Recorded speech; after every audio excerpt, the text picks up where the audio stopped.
it was huge. I mean, we found out quite quickly when the work started, and the sort of light was taken away from the conservatory and we were boarded in. The kitchen was just completely dark all the time. You had to have lights on. It was quite gloomy, and similarly, even then, light going into the rest of the house, into the front of the house. The hallway was dark, the living room was dark. Yeah. So we wanted the light to be able to not only make us a really bright, airy space here, but to light up the rest of the house. And similarly, bring the garden in.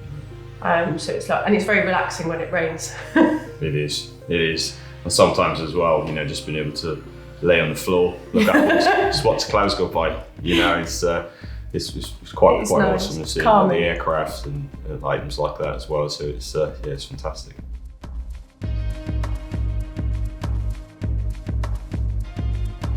We didn't have hugely high ceilings in comparison to a lot of properties in the area, so we wanted the lantern to give the extra height, but also I think where we were used to the light that the conservatory brought, we didn't then want to feel that we'd been plunged into darkness in comparison to how it was. So a lantern was a no-brainer. Yeah, and just to add, really importantly, we're in a conservation area, so we couldn't go as high as we wanted to, but the skylight, we're within the regulations, in the local area as well, which allowed us to have that feeling that we are far higher than we are, which is a real help.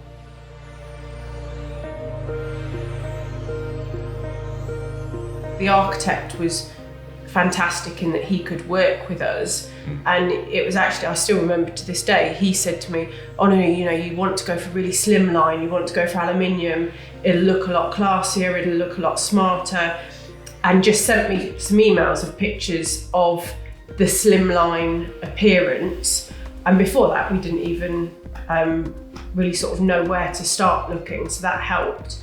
And then you start looking on social media and Pinterest, and you get a feel for what you want it to look like when you eventually get there.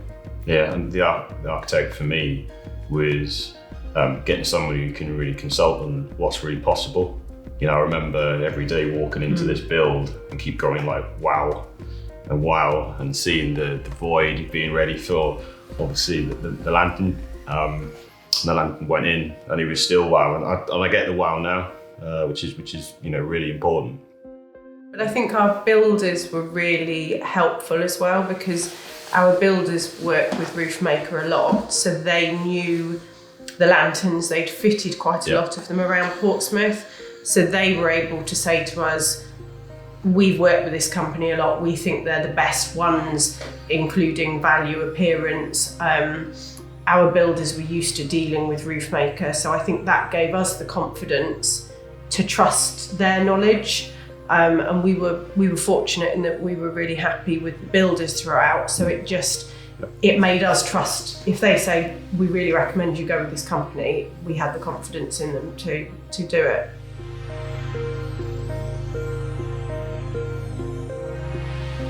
I don't know if I'd call it research necessarily, but I did do a lot of stalking. I think I just had loads of just saved searches on social media, roof lantern, roof lights, anything like that, and just used that to look at properties and identify what I wanted, what I liked, what I didn't like. Some of them were far thicker with frames, which we knew we didn't want. At one stage, we liked the idea of an opening, so to be able to have a window that we could open up there. But I didn't like the idea of having the thicker frame around the window, so we said no, we'll keep it sealed and just go as streamlined as possible. I'm really pleased with the size, I think, because where all of this was a conservatory roof and a glass roof, we got so used to having all of the light, we didn't want to feel like we went darker. We wanted to try and keep the light, but it be a proper building and a proper extension. So yeah, the risk would have been if we went too small. We spoke about the possibility of two smaller lanterns at one point, but actually we thought, why? We weren't going to gain anything from having two smaller lanterns, so we go big or go home. No, we went big. Yeah, we went big.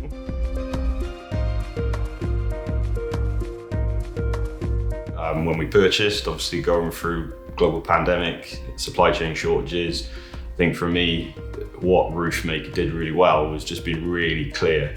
The limitations at the moment, back then on glass as an example, but there was clear communication with our builder, project manager, which fitted.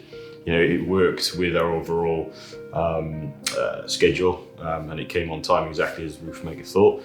So that was very, very good.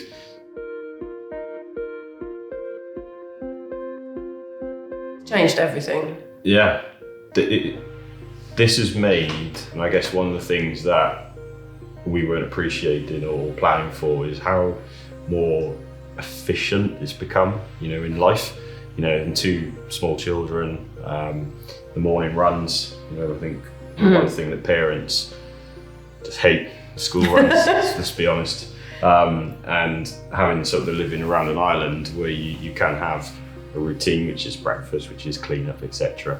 So we've got all of the additional space as well, which has been great for socialising. We've had many a conversation around this island already, haven't we? It's lovely. I mean, prime example, this morning we had our eldest sat at the island, like practicing his spellings before his spelling test. Yeah. We had our youngest having his cereal.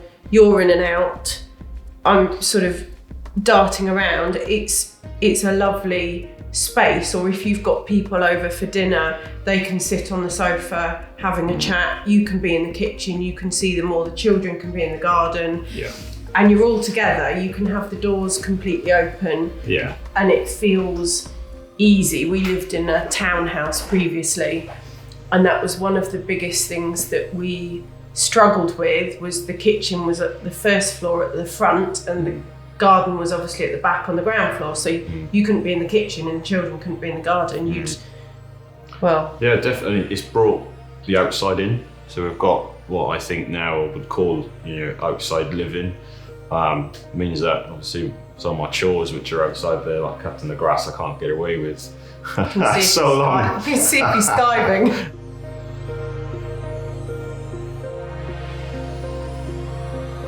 I think the size of the doors and the size of the lantern, even though we knew it and we saw it on paper, we didn't imagine it was going to be quite as dramatic as it is. But we're really pleased about it. Yeah, I think that for me, considering we're now in the north side of the house, the amount of light that comes in, again, considering we're surrounded by other pretty substantially sized properties as well in height, it is still allowing us to get just an incredible amount of natural light throughout. I think the other surprise is, and I know this was one that was definite surprise, was being able to use the LED within the actual lantern itself. I love that. What that does is that in the evening, just gives us this beautiful effect that sort of lights down on us. I think that's been another one. It's been really nice. I think. And actually the temperature, because having had a conservatory that's freezing in winter, boiling in summer, never ever the right temperature for what you want it to be. Considering we've got so much glass, it's always a nice temperature. It is. It's not, you don't feel, any really negative points about it. I think the energy efficiencies and the modern day glass as well, I think it's really. Which I guess that was part of when it went through, because we were in conservation, we had to go through planning permission, and that was something that it had to fit in with. Which is really important. And again, I think probably one of the other reasons our builders like Roofmaker so much is because they know that they'll be passed by planning.